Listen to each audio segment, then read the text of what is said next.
Nasa NBI Detention Facility na sa Muntinlupa ang may-ari ng Peanut Gallery Media Network na si Franco Mabanta. Siya po ay naaresto sa pangingikil umano kay dating House Speaker Martin Romualdez. Bago naman ang paglipat kay Mabanta, kinumpirma rin ng NBI na may sabpina na laban sa anchor at host na si CJ Hiro. Narito ang report ni Gio Robles. Isinakay sa van na ito ang Peanut Media Gallery Network founder na si Franco Mabanta at 4 na iba pa papunta sa NBI Detention Facility sa Muntinlupa.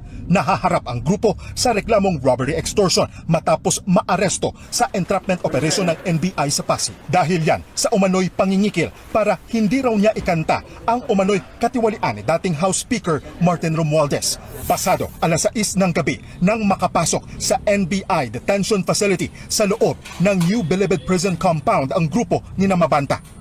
Bago maaresto, nakipagkita pa si Mabanta sa mga undercover agent ng NBI na nagpakilalang tauhan ni Romualdez sa isang 5-star hotel sa Makati. Tumanggi si Mabanta noong una na kunin ang kunwaring paunang bayad ng dating House Speaker. Nagbigay siya ng bagong address sa isang exclusive village sa Pasig. Naghihintay ang kanyang mga kasama na may dalang mga maleta. Dito ilalagay ang natitirang 70 million pesos na budol money o peking cash. Maririnig pa ang boses ni Mabanta na kausap ng ahente sa telepono. Hello sir, pinatawag ko lang sir to confirm na tama yung tao na so si Jimmy to sir, no? Tama. Sa kabila ng mga ebidensya, naniniwala ang legal counsel ni Mabanta na mahina ang reklamo ni Romualdez. When I got the details of the case and when I saw, especially in the inquest, it was then that all the more we became confident of our defense.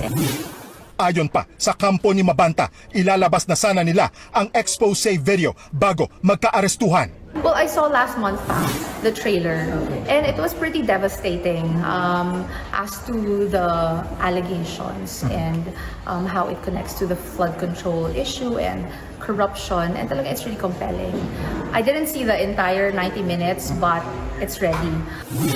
Una nang sinabi ni Mabanta na sinet up lang sila. Ayon naman sa kampo ng dating House Speaker, iniiba ng PGMN ang naratibo. Ang issue raw dito ay tungkol sa karapatan ng sinuman na punahin ang gobyerno. Ang tanong daw ay may nanghihingi pa ng pera kapalit ng katahimikan.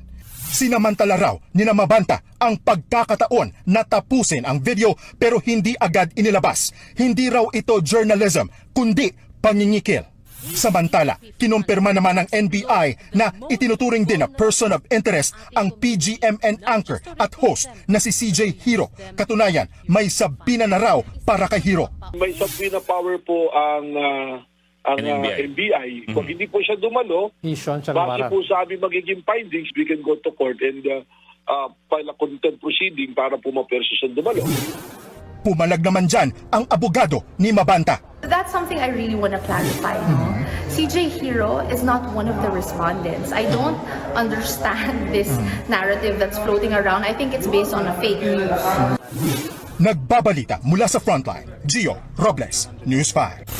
Mga kapatid, patuloy po kayong tumutok sa 105.9 True FM para sa totoong balita, impormasyon, music, and entertainment. Mag-subscribe sa aming YouTube channel at podcasts. At sundan nyo rin po kami sa Facebook, Instagram, X, TikTok sa True Network PH. Bisitahin din po ang aming website, truefm.ph, at panoorin kami sa True TV Signal Channel 19. Kami po ang 105.9 True FM.